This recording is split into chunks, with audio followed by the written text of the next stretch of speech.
That means I am audible to everyone. That's good. Okay. तो कल जो मैंने बताया था आप लोगों को, यस सर सर। कुछ कह रहे थे, मेरा कनेक्शन लॉस हो गया था। हाँ हाँ, मैं ये कह रहा था कि सर एक टाइम टेबल बना दीजिए आप, जब तक ऑफलाइन जी। क्लास शुरू नहीं होती है। ठीक है, आप ठीक है। एक टाइम टेबल बना दीजिएगा कि जिसमें आपकी क्लास हो, हमारी हो, मुमताज की भी हो, केशव की भी हो, 4 लोगों की तो हो ही जाए। ठीक है, मैं बना तो दूंगा। क्योंकि मतलब एक अपना आप बना लेंगे, आप अच्छा टाइम टेबल बनाते हैं तो बढ़िया। नहीं, मैं बना दूंगा। Good morning sir. हाँ ठीक है, बस इसीलिए आप okay, okay okay okay okay. Good morning. So yesterday I told you regarding the books and syllabus. मुझे लगता है सबकी समझ में कल बात आ गई थी कि what kind of books you should purchase from the book depot and other shops. और कुछ लोगों ने कल लिया भी है, कल कई लोगों ने बुक्स खरीदी हैं और मुझे दिखाई दी। और एक बात और याद रखिए कि कोई भी बुक डिपो हो, जब तक वो कम से कम 10% डिस्काउंट ना दे आपको, तब तक आप वहां से बुक्स मत लीजिए। ठीक है, तो आप बुक्स ले सकते हैं। तो आज हम आपकी क्लास शुरू करते हैं फर्स्ट पेपर, और फर्स्ट पेपर का पहला topic virus.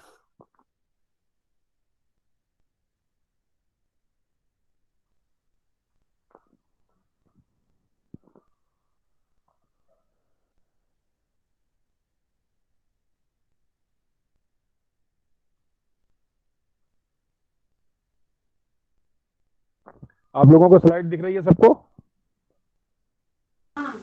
Yes sir. Okay, okay.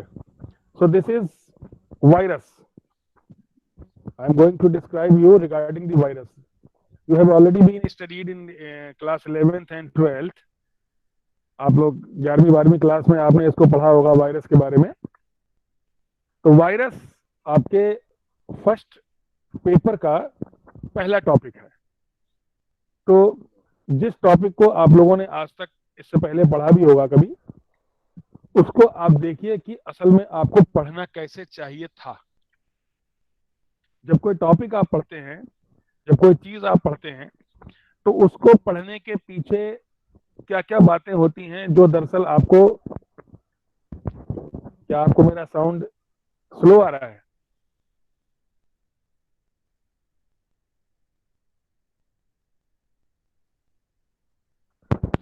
मेरी आवाज आ रही है सबके पास? Yes sir. ये कह रहे हैं साउंड स्लो आ रही है। स्लो क्यों आ रही है? माइक तो बिल्कुल सही लगा हुआ है।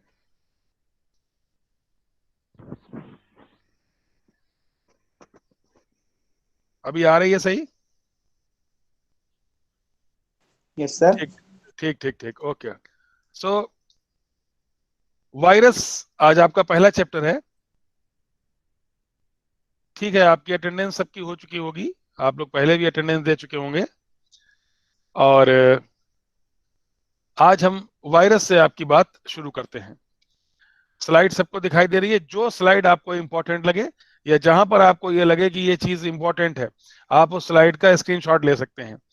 जो मैं आपको पढ़ा रहा हूं, जो मैं आपको बता रहा हूं, उसको अच्छे से आप समझ लीजिए और उसके बाद अपनी एक कॉपी बनाइए और उसमें आप नोट्स प्रिपेयर कीजिए, तैयार कीजिए। So we are moving to our next slide. देखिए, सबसे पहले रॉबर्ट एच विटेकर ने 1969 में एक 5 किंगडम क्लासिफिकेशन दिया था।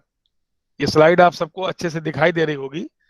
अगर इस 5 किंगडम क्लासिफिकेशन को हम देखें या 5 किंगडम सिस्टम को हम देखें, तो इसकी खास बात ये थी कि इसमें इन्होंने ऑर्गेनिजम्स को 2 पार्ट में डिवाइड किया था। इन्होंने कहा था कि या तो ऑर्गेनिजम्स प्रोकैरियोट्स होते हैं जिनमें न्यूक्लियस नहीं होता या वेल डेवलप्ड न्यूक्लियस नहीं होता, और दूसरे काइंड के ऑर्गेनिजम्स यूकैरियोट्स होते हैं जिनमें न्यूक्लियस होता है, वेल डेवलप्ड न्यूक्लियस होता है। तो प्रोकैरियोट्स और यूकैरियोट्स, इन 2 ऑर्गेनिजम्स के टाइप के बेसिस पर विटेकर ने ये 5 किंगडम क्लासिफिकेशन दिया।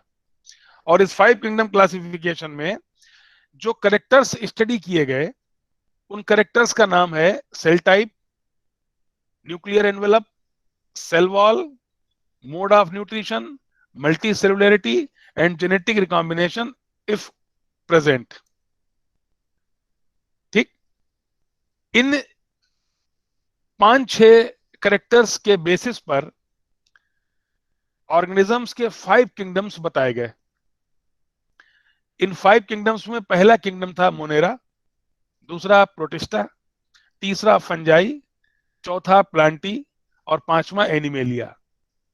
अब एक बड़ा कंफ्यूजन जो लोगों के दिमाग में रहता है, या आपने कभी हो सकता है महसूस किया हो इससे पहले क्लासेस में, मोनेरा जो किंगडम है उसमें आता है bacteria, archaebacteria, true bacteria, methanogen, जितने भी टाइप के बैक्टीरिया हैं वो सब इसमें आते हैं। यानी अगर मोनेरा के कैरेक्टरिस्टिक्स को देखा जाए तो मोनेरा के कैरेक्टरिस्टिक्स में अगर ये पूछा जाए कि इस किंगडम की सेल टाइप क्या है, तो इस किंगडम का सेल टाइप होता है प्रोकैरियोटिक। ठीक, प्रो मींस पहले, कैरियन मींस न्यूक्लियस, यानी जिसमें न्यूक्लियस पहले वाला हो, पुराना वाला हो, या जिसका न्यूक्लियस डेवलप्ड ना हो। दूसरी बात, न्यूक्लियर एनवेलप, जब न्यूक्लियस ही नहीं है तो जाहिर सी बात है कि इनका न्यूक्लियर एनवेलप एब्सेंट होगा, यानी कि इनमें न्यूक्लियर एनवेलप नहीं होगा। तीसरी बात आती है सेल वॉल, ये नॉन सेलुलोज होती है, यानी इसमें सेलुलोज नहीं होता। तो इनका जो सेल वॉल कंपोजिशन होता है, cell wall is made up of peptidoglycan और म्यूकोपेप्टाइड और म्यूरिन, जिसका जो स्ट्रक्चरल ऑर्गेनाइजेशन है वो कुछ अलग होता है, ना तो सेलुलोज होता है इसमें, ना काइटिन होता है। तो मोनेरा की सेल कैसी हुई? प्रोकैरियोटिक हुई। मोनेरा में न्यूक्लियर एनवेलप एब्सेंट होता है, सेल वॉल नॉन सेलुलोज होती है। मोड ऑफ न्यूट्रिशन, यानी इनमें पोषण कैसे होता है? तो न्यूट्रिशन या तो ऑटोट्रॉफिक होता है, ऑटोट्रॉफिक में या तो ये कीमोसिंथेटिक होंगे या फोटोसिंथेटिक होंगे, या फिर इनका हेटेरोट्रॉफिक होता है, यानी ये अपना भोजन दूसरों से लेते हैं।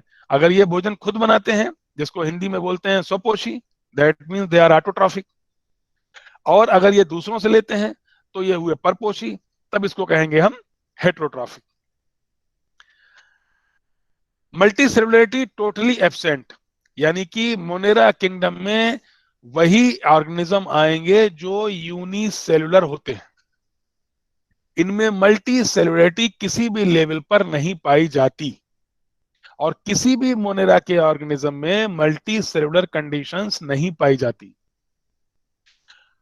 अगर हम जेनेटिक रिकॉम्बिनेशन की बात करें, जिसको कि किसी जमाने में या कभी रिप्रोडक्शन भी कहा जाता था, लेकिन रिप्रोडक्शन हायर प्लांट्स एनिमल्स में तो कह सकते हैं हम, उसका एक दूसरा नाम जेनेटिक रिकॉम्बिनेशन भी है। क्योंकि रिप्रोडक्शन अगर देखा जाए तो केवल जो जेनेटिक कंपोजिशन है, जो जीन्स हैं, उनका रिकॉम्बिनेशन होता है।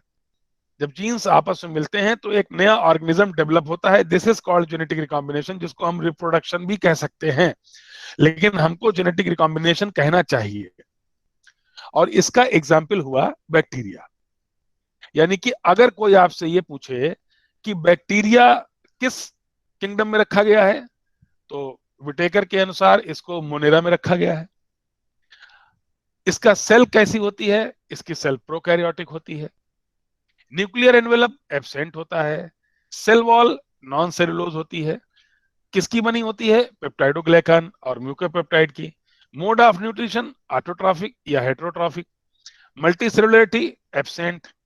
Genetic recombination, conjugation, transduction and transformation, ये 3 तरीके से इनका जेनेटिक रिकॉम्बिनेशन होता है। एग्जाम्पल क्या आया इसका? बैक्टीरिया। यानी कि बैक्टीरिया मोनेरा ग्रुप में, मोनेरा किंगडम में रखा गया है, और ये कैसा है? ये प्रोकैरियोटिक होता है। तो आज के बाद अगर प्रोकैरियोटिक सेल का कोई भी एग्जाम्पल आपसे पूछा गया, तो प्रोकैरियोटिक सेल का एग्जाम्पल क्या है? बैक्टीरिया या बैक्टीरियल सेल। ये बात आपकी समझ में आई? 5 kingdom yes sir. Classification, 5 kingdom classification जब हम पढ़ाते हैं या जब हम पढ़ते हैं, तो 5 किंगडम क्लासिफिकेशन पढ़ने के पीछे हमारा उद्देश्य क्या है, what is the purpose of studying the 5 kingdom system, ये अभी मैं आपको 2 मिनट बाद बताऊंगा, 4 मिनट बाद। मोनेरा के बाद दूसरा ग्रुप आता है प्रोटिस्टा, और प्रोटिस्टा में जो सेल टाइप है वो यूकैरियोटिक हो गया, यानी कि वेल डेवलप्ड न्यूक्लियस इसमें प्रेजेंट होगा, और ये मोस्टली यूनिसेलुलर यूकैरियोट्स होते हैं, यानी इनमें यूनिसेलुलर यूकैरियोट्स ही रखे गए हैं। यानी अगर इसमें कोई मल्टी सेलुलर होगा तो वो बहुत रेयर है, मोस्टली इसमें यूनिसेलुलर यूकैरियोट्स को रखा गया है। तो सेल टाइप आप देख लें, सेल टाइप कैसी है, यूकैरियोटिक। न्यूक्लियर एनवेलप प्रेजेंट, क्योंकि यूकैरियोटिक है तो न्यूक्लियर एनवेलप प्रेजेंट होगा, यानी न्यूक्लियस भी होगा। Cell wall present in some forms, various types, cell wall अलग अलग होती है, कुछ में प्रेजेंट होती है। मोड ऑफ न्यूट्रिशन, ऑटोट्रॉफिक भी होते हैं, हेट्रोट्रॉफिक भी होते हैं, और इन दोनों का कॉम्बिनेशन भी होता है, यानी कभी ऑटोट्रॉफिक कभी हेट्रोट्रॉफिक। मल्टी सेलुलरिटी ज्यादातर में नहीं होती, मोस्टली यूनिसेलुलर है तो मल्टी सेलुलर नहीं होते हैं ये। जेनेटिक रिकॉम्बिनेशन इनमें वैसे ही होता है जैसे कि प्लांट्स और एनिमल्स में होता है, यानी कि इनमें पहले फर्टिलाइजेशन होगा, उसके बाद मियोसिस होगी। तो फर्टिलाइजेशन और मियोसिस के बाद इनका रिप्रोडक्शन कंप्लीट होता है। और इसके एग्जाम्पल में आएंगे डाइनोफ्लेजिलेट्स, स्लाइम मोल्ड, यूग्लिनॉइड्स, अभी आप यूग्लिना पढ़ रहे थे, तो वो भी प्रोटिस्टा में ही रखा गया है। तो जितने भी ये 5 किंगडम जो क्लासिफिकेशन है, इसमें सबसे ज्यादा अगर ध्यान किसी पर दिया गया है या किसी पर देना चाहिए आपको, तो वो फाइलम हुआ, वो किंगडम हुआ प्रोटिस्टा। क्योंकि मोनेरा क्लियर है कि मोनेरा में प्रोकैरियोट्स होते हैं, और प्रोकैरियोट्स का एग्जाम्पल बैक्टीरिया, लेकिन प्रोटिस्टा में आ गया यूकैरियोट्स, लेकिन यूकैरियोट्स के साथ में आया इसमें यूनिसेलुलर कैरेक्टर। तो आप कोई सा एक एग्जाम्पल इनका याद रख सकते हैं, डाइनोफ्लेजिलेट से याद कर लें, स्लाइम मोल्ड, यूग्लिनॉइड। प्रोटोजोआ के भी जो एनिमल्स हैं वो इसी में रखे गए हैं, स्लाइम मोल्ड इसमें रखा गया है, तो लीशमानिया इसमें रखा गया है। तो वो सारी चीजें इसमें प्रोटिस्टा में रखी गई जो यूनिसेलुलर हैं और यूकैरियोट्स हैं। तीसरा आया फंजाई। हम सब जानते हैं कि फंजाई को हिंदी में कहते हैं कवक। कवक का मतलब हुआ जो अपना फूड नहीं बना सकते, लेकिन वो यूकैरियोटिक होते हैं। इनमें न्यूक्लियर एनवेलप प्रेजेंट होता है। सेल वॉल इनमें काइटिन की बनी होती है, बहुत इंपॉर्टेंट कैरेक्टर है। जो कैरेक्टर हमने हाईलाइट कर रखे हैं वो कैरेक्टर आपको याद रखने हैं, वो आपको भूलना नहीं है। इनकी सेल वॉल नॉन सेलुलोज होती है और काइटिन की बनी होती है। ये काइटिन वर्ड फंजाई के साथ आपको याद रहना चाहिए हमेशा। जैसे प्रोकैरियोट का एग्जांपल सर बैक्टीरिया। हाँ सर काइटिन की बनी होती है। हाँ, काइटिन की बनी होती है, लिखा तो है सामने, दिखाई दे रहा है तुम्हें?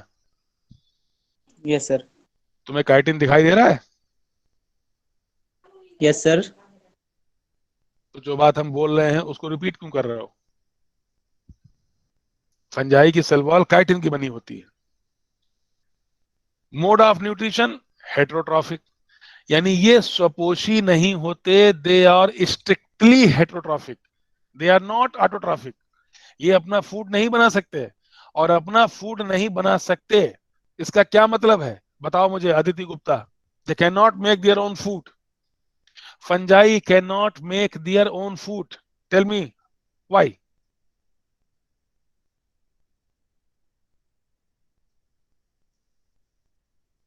कोई बता सकता है? एनीबॉडी? Yes sir. कौन? सर बोधिका भार्गव। हाँ बोधिका बोलो। Sir because chlorophyll is absent. Chlorophyll is absent. That means chlorophyll is not found in fungi. Very good. Shabash. Chlorophyll is not present. That means they are heterotrophic. अब आई बात multi cellularity. ये mostly multi cellular होते हैं, कोई एक आध fungus होगा जो यूनिसेलुलर हो, otherwise they are mostly multi cellular. Genetic recombination, fertilisation and meiosis. पहले फर्टिलाइजेशन होगा तो डिप्लॉयड जाइगोट बनेगा, फिर उसमें मियोसिस होगी तो नया हैप्लॉयड प्लांट बनेगा। और इसका एग्जाम्पल बहुत सारे फंजाई इसके एग्जाम्पल हैं। एक आपने सुना होगा मशरूम, जिसमें बहुत प्रोटीनेशियस होते हैं, ये बहुत प्रोटीन होती है। मशरूम सबको हफ्ते में एक बार खाना चाहिए, और आप इसको ले सकते हैं मार्केट से, 40 रुपए का पैकेट मिलता है। सबको हफ्ते में एक बार मशरूम खाने चाहिए, लेकिन वही खाना चाहिए जो एडिबल हो, जो खाने लायक हो। तो मोनेरा में बैक्टीरिया, प्रोटिस्टा में डाइनोफ्लेजिलेट्स, फंजाई में मशरूम, और उसके बाद आया प्लांटी। प्लांटी को अगर आप देखें तो प्लांटी में आते हैं plants. Cell type eukaryotic, nuclear envelope present, cell wall cellulose and other polysaccharides, यानी इनकी सेल वॉल सेलुलोज की बनी होती है। सभी प्लांट्स की सेल वॉल सेलुलोज की बनी होती है, एक आध दो एक्सेप्शंस हैं, फिलहाल आप ये याद रखें कि इनकी सेल वॉल सेलुलोज की बनी होती है। मोड ऑफ न्यूट्रिशन, प्लांट्स हैं तो इनके अंदर क्लोरोफिल होगा। क्लोरोफिल होगा तो ये अपना फूड खुद बना सकते हैं, that means they must be autotrophic, ये स्वपोषी होंगे। Multicellularity present in all form, जितने भी प्लांट्स हैं सब मल्टी सेलुलर होते हैं। Genetic recombination, fertilisation and meiosis. Example all plants, क्या है प्लांट्स का क्या एग्जाम्पल? सभी प्लांट्स जो कुछ भी आप देख रहे हैं, आम, इमली, गेंदा, बरगद, गुलाब, सब प्लांट्स हैं, और यही इसका एग्जाम्पल है। तो बैक्टीरिया को छोड़ के अभी तक सब यूकैरियोट चल रहे हैं। आगे अब लास्ट किंगडम आता है एनिमेलिया। एनिमेलिया में जब आप आएंगे तो इनका सेल टाइप यूकैरियोटिक होगा, न्यूक्लियर एनवेलप प्रेजेंट होगा, सेल वॉल एब्सेंट होगी। आप देखें कि 5 किंगडम में यही एकलौता ऐसा किंगडम है जिसमें सेल वॉल नहीं है। प्लांट्स में सेलुलोज की बनी है, फंजाई में काइटिन की बनी है, प्रोटिस्टा में अलग अलग टाइप की होती है, और बैक्टीरिया में पेप्टाइडोग्लाइकन की बनी है। लेकिन एनिमल सेल में सेल वॉल नहीं होती।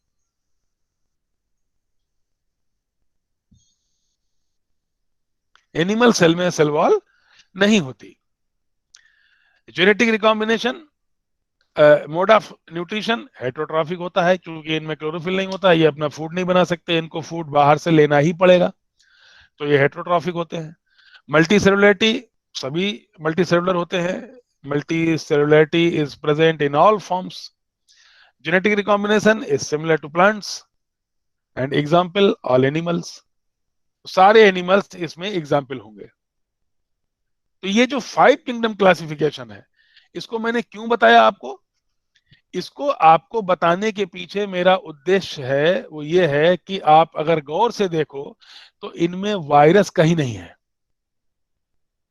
इस 5 किंगडम सिस्टम में प्रोकैरियोट्स हैं, बैक्टीरिया है, प्रोटिस्टा है, फंजाई है, प्लांट्स हैं, एनिमल्स हैं, और मोनेरा प्रोकैरियोट्स है, बाकी सब यूकैरियोट्स हैं। लेकिन आप गौर से देखोगे तो इसमें कहीं भी वायरस नहीं है। तो कोई बता सकता है कि इसमें वायरस क्यों नहीं है? मैं अदिति गुप्ता का नाम इसलिए बोल रहा हूं बार बार, क्योंकि अगर वो सुन रही होंगी तो जवाब देंगे। हाँ, हेलो। हाँ सर, फिर से हाँ, बोलिए। बोधिका, why the viruses are not kept under the 5 kingdom system? Sir, because it's not yet clear if they are alive or not. Why? How can you say that they are not alive? I don't know, sir. You don't know. Yes. Because they do not respire.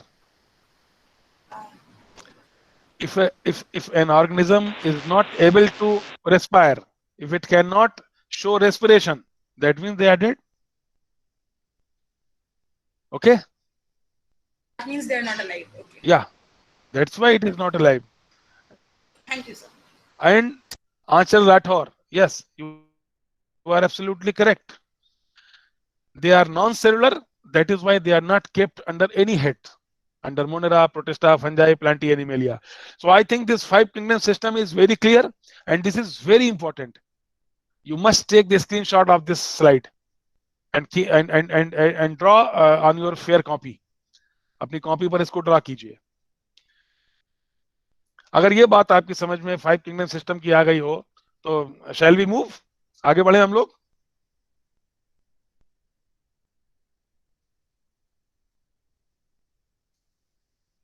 Okay, ये slide सबको दिखाई दे रही है?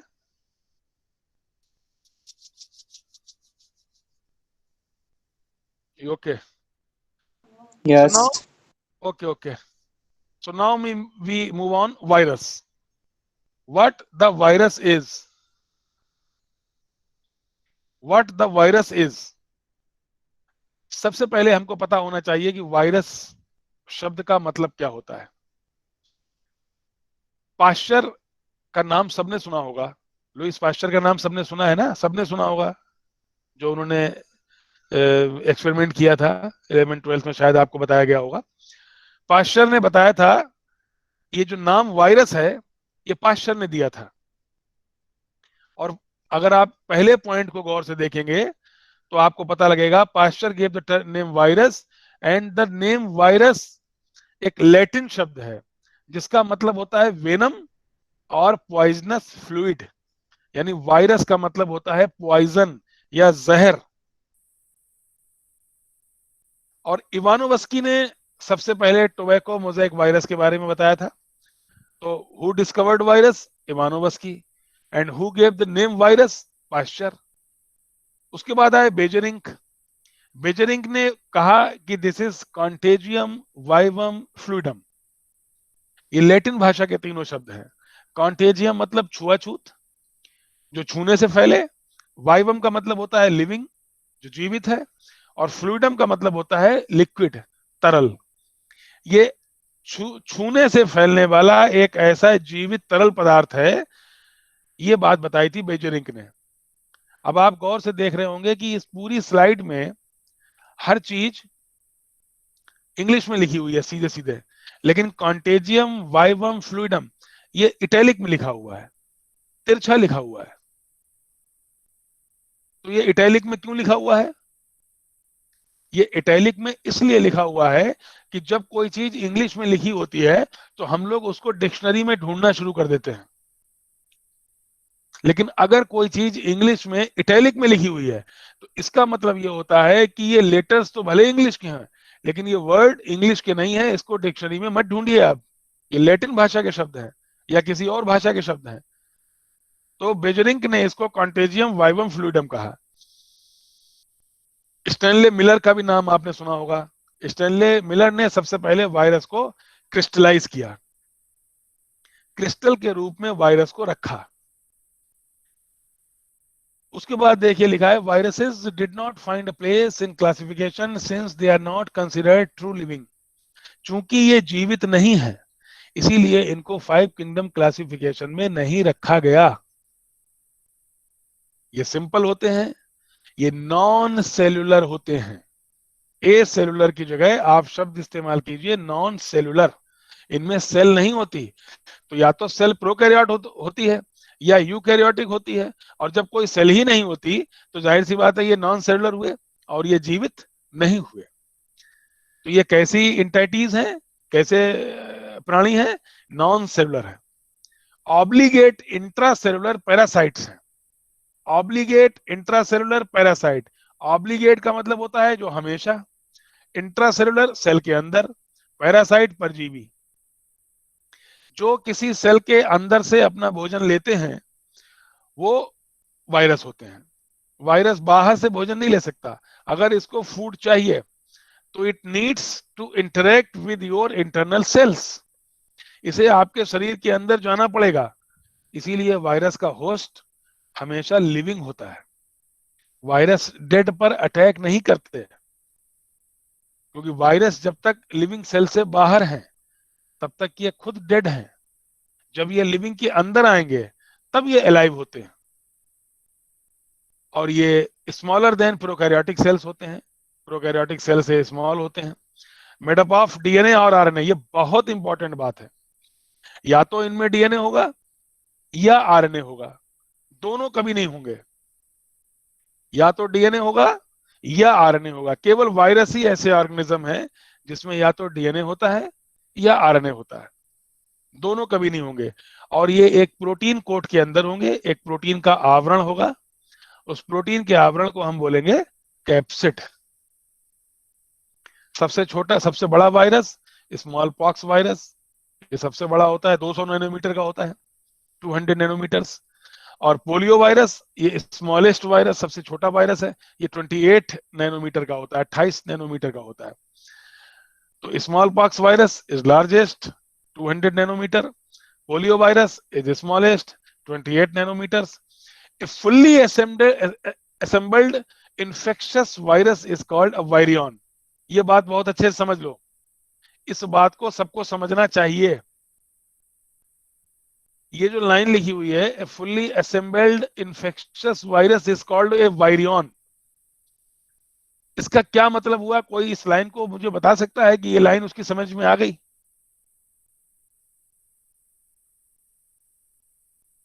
बोधिका, Yes, sir. तुम ही बोलो। Fully assembled infectious virus is called virion, means it is ready, मतलब it can infect us. It's in the host and it's completely assembled. That means the virus is present inside the host. Yes, sir. No. If it is present inside the host, then it will be known as virus. And if it is fully assembled, it is able to perform infection, and yet it is outside the body, then it is called virion. जब तक ये body के बाहर है, living cell के बाहर है, तब तक ये वायरियन है। और जब ये लिविंग सेल के अंदर है, इन्फेक्शन कर दिया इसने, then it will be known as virus. Virion is complete inactive.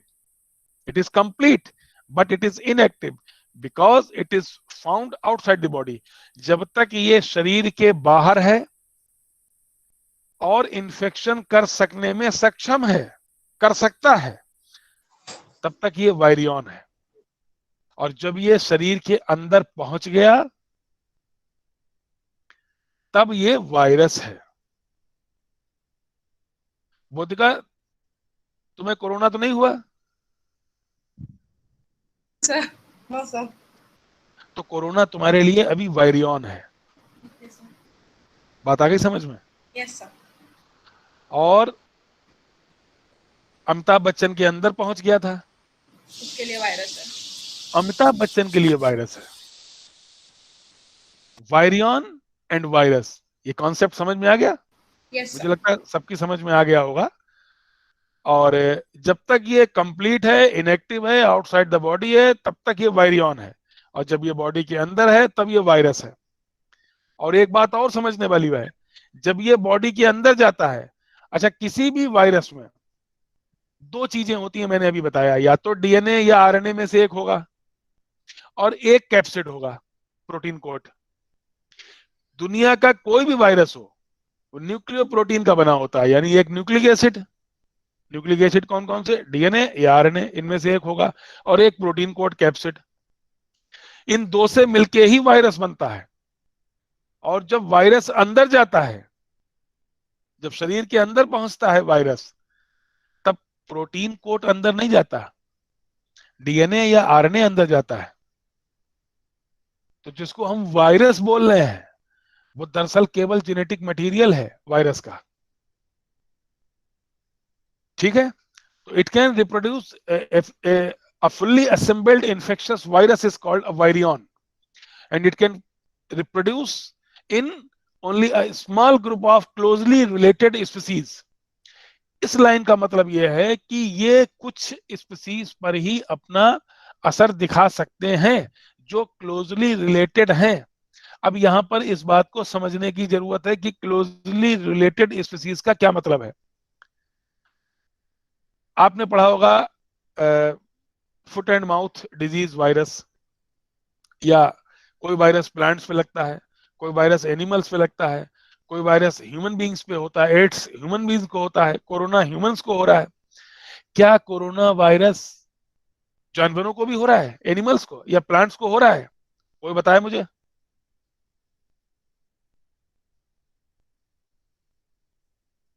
कोविड-19 या कोरोना वायरस ये प्लांट्स को हो रहा है या एनिमल्स को हो रहा है या केवल ह्यूमन बींग्स को हो रहा है? That means corona is related to humans only. Corona किसको हो रहा है? ह्यूमंस को हो रहा है। जो प्लांट्स को होता है वो प्लांट्स को ही होता है, और उनके अंदर ही ये रिप्रोडक्शन कर सकते हैं। क्लियर? अब दो टर्म नीचे और लिखे हुए हैं, एक लिखा है वायरॉइड्स। तो आपने पढ़ा virus complete but inactive, complete but active. उसके बाद आपने पढ़ा वायरियन, कंप्लीट बट इनएक्टिव। उसके बाद आप पढ़ेंगे वायरॉइड। देखिए अभी हमने आपको बताया कि हर वायरस में दो चीजें होती हैं, एक तो जेनेटिक मटेरियल डीएनए आरएनए और एक कैप्सिड। वायरॉइड जो होता है उसमें केवल आरएनए होता है, प्रोटीन कोट नहीं होता, और वो इन्फेक्शन कर सकता है, उसको वायरॉइड बोलते हैं। Free infectious RNA without protein coat. तो free RNA, infectious RNA without protein coat is viroid, और इसका उल्टा कर दो, abnormally folded protein without RNA without genetic material, तो वो प्रियॉन्स हो गए। तो viroid protein coat without protein coat, prions without genetic material.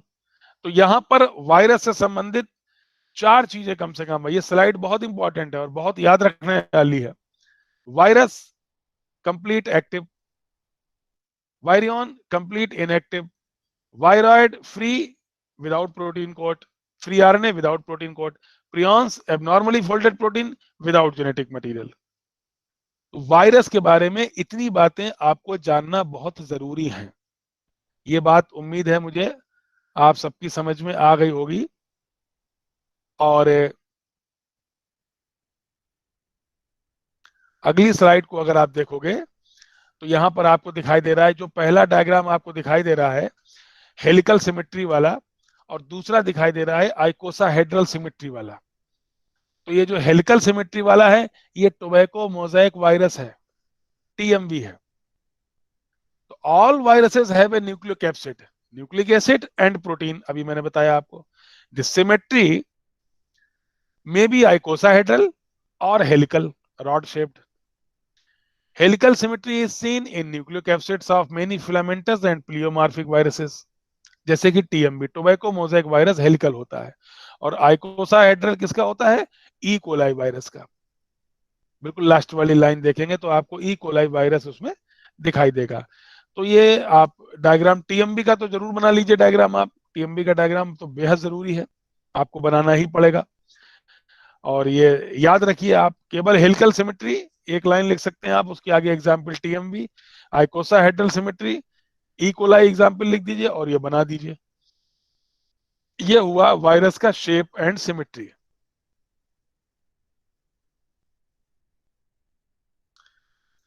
अब आप देखिए nucleic acid type and nucleic acid structure. अगर सिंगल स्ट्रैंडेड डीएनए है और सर्कुलर डबल स्ट्रैंडेड डीएनए है, कुछ वायरस ऐसे होंगे जिनमें सिंगल स्ट्रैंडेड डीएनए होगा, लीनियर भी हो सकता है, सर्कुलर भी हो सकता है। कुछ वायरस होंगे जिसमें डबल स्ट्रैंडेड डीएनए होगा, वो लीनियर भी हो सकते हैं, सर्कुलर भी हो सकते हैं। कुछ वायरसेस में सिंगल स्ट्रैंडेड आरएनए होगा, कुछ वायरसेस में डबल स्ट्रैंडेड आरएनए होगा। अब अगर आरएनए वाली बात देखें, सिंगल स्ट्रैंडेड आरएनए को अगर आप देखें तो आपको दिखाई देगा linear single stranded positive strand RNA, linear single stranded negative strand RNA, linear single stranded segmented RNA. 3 type के आरएनए, सिंगल स्ट्रैंडेड आरएनए वाले वायरस पाए जाते हैं। तो अगर कोई आपसे पूछे कि वायरस में क्या होता है, तो आप बोलेंगे या तो डीएनए या आरएनए। फिर वो पूछेगा डीएनए सिंगल स्ट्रैंडेड होता है डबल, दोनों होते हैं। कुछ वायरस में सिंगल स्ट्रैंडेड डीएनए, कुछ में डबल स्ट्रैंडेड डीएनए। कुछ वायरस में सिंगल स्ट्रैंडेड आरएनए, कुछ में डबल स्ट्रैंडेड आरएनए। आपका काम यह है कि आज आप पता लगाएंगे कि ये जो कैटेगरीज लिखी हुई हैं डीएनए आरएनए की, इनमें से किस कैटेगरी में कोरोना वायरस आता है।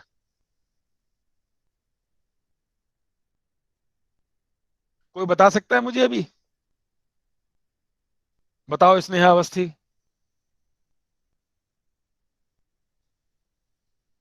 स्नेहा, अदिति, सोनल, बोधिका, तनु, केपी, अंजलि, बताओ इन कैटेगरीज में कोरोना कहाँ, किसका एग्जाम्पल कोरोना वायरस होगा?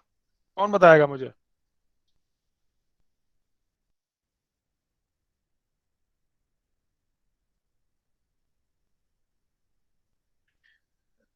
तुम्हारा आंसर गलत है अदिति। इसलिए कल इसको पढ़ के और मुझे कोरोना वायरस के बारे में बताना कि कोरोना वायरस की सिमेट्री कैसी है और किस टाइप के डीएनए आरएनए कहां पर फिट हो रहा है आपका कोरोना वायरस।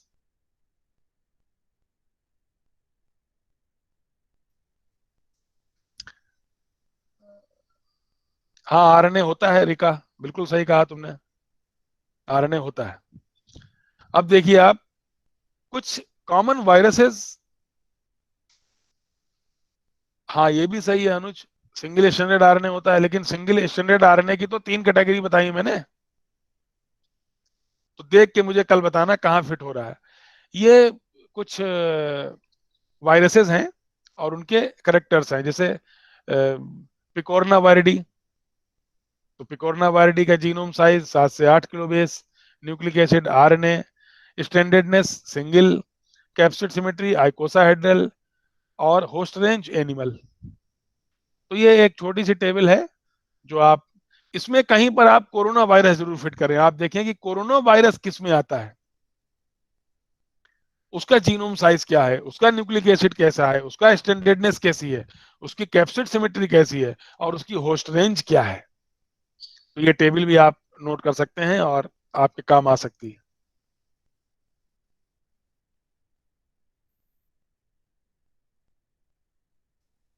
यहां तक तो हमने आपको आज बता दिया वायरस के बारे में, इतना काफी है आज। ये पहली स्लाइड है, ये 5 किंगडम क्लासिफिकेशन है, ये वायरस के बारे में है, ये बहुत इंपॉर्टेंट स्लाइड है। ये सिमेट्री है, ये types of viral nucleic acids हैं, ये common virus group and there characteristics है। बैक्टीरियोफेज के बारे में मैं आपको कल बताऊंगा। और एक बात और याद रखिएगा, आप लोगों में से बहुत से लोगों ने हम ग्रुप में मैंने काहूत क्विज डाली थी, काहूत को खेला हो शायद। किस किस ने खेला काहूत को?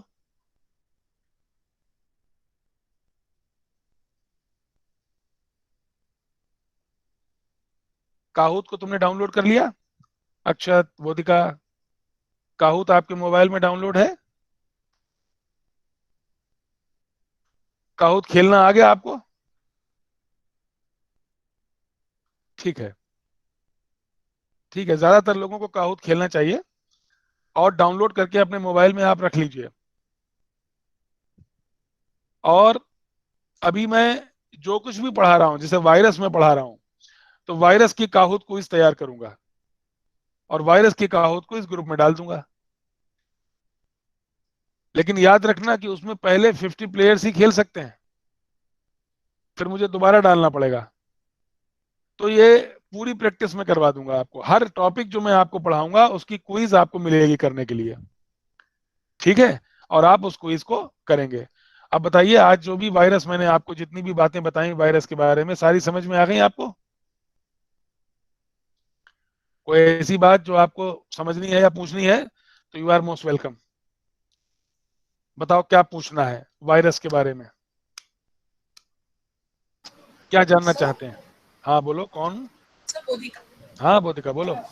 सर ये कि प्रियॉन्स जो हैं वो सिर्फ प्रोटीन कोट हैं।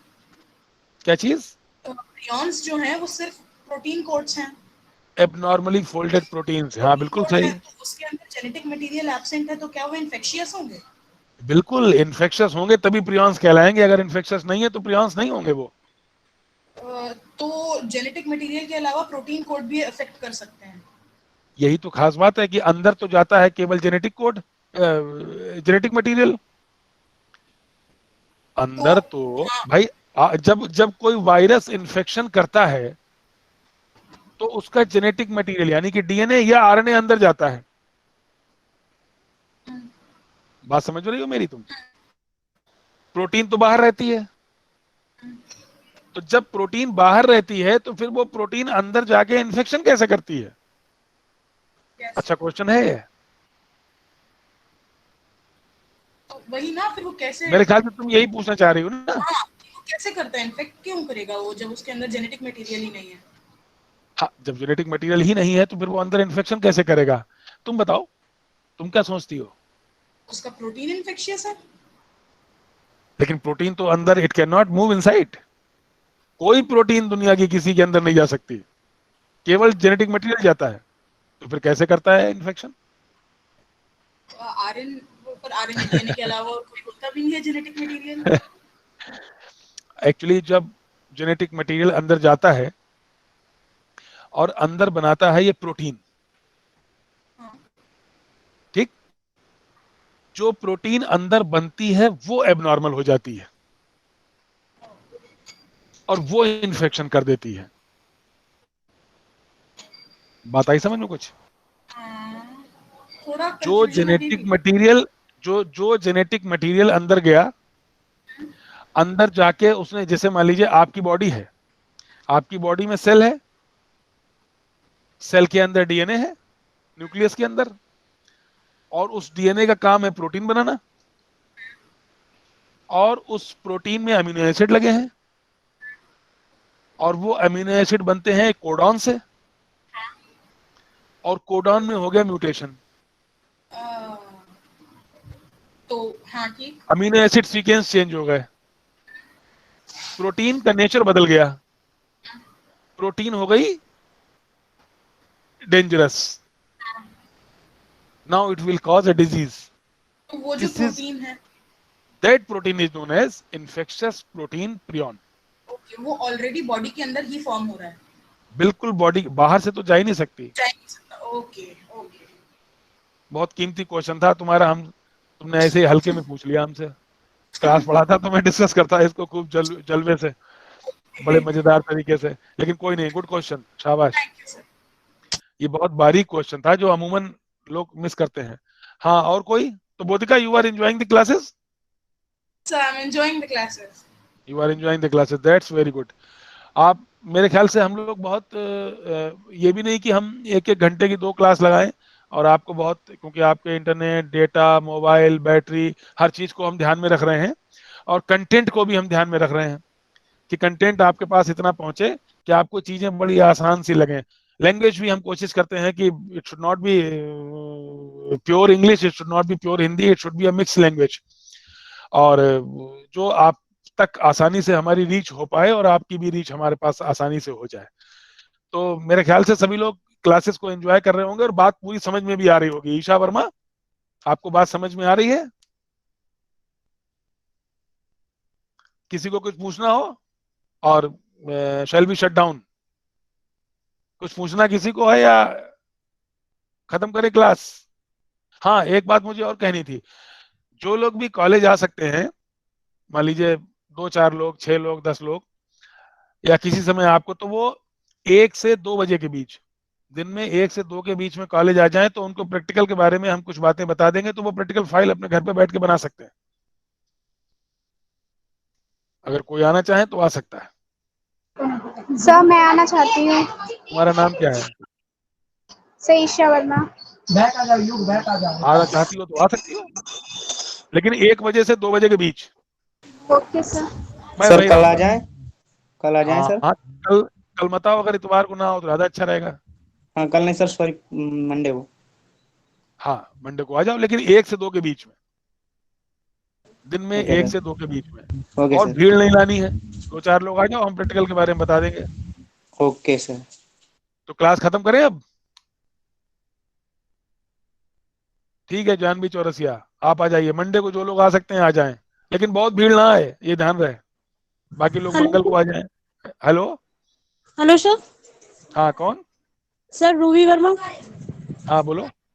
सर हम ये बोल रहे हैं, जब हम प्रैक्टिकल के लिए पूछने आए आपसे, तो क्या फाइल और प्रैक्टिकल बुक साथ में लाएं? हाँ बेटा उसी पे तो बताऊंगा मैं, अगर आप बुक नहीं, नहीं लाएंगे तो कैसे बताएं?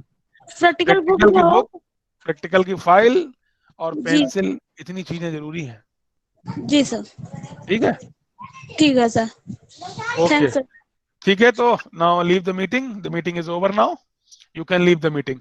ओके।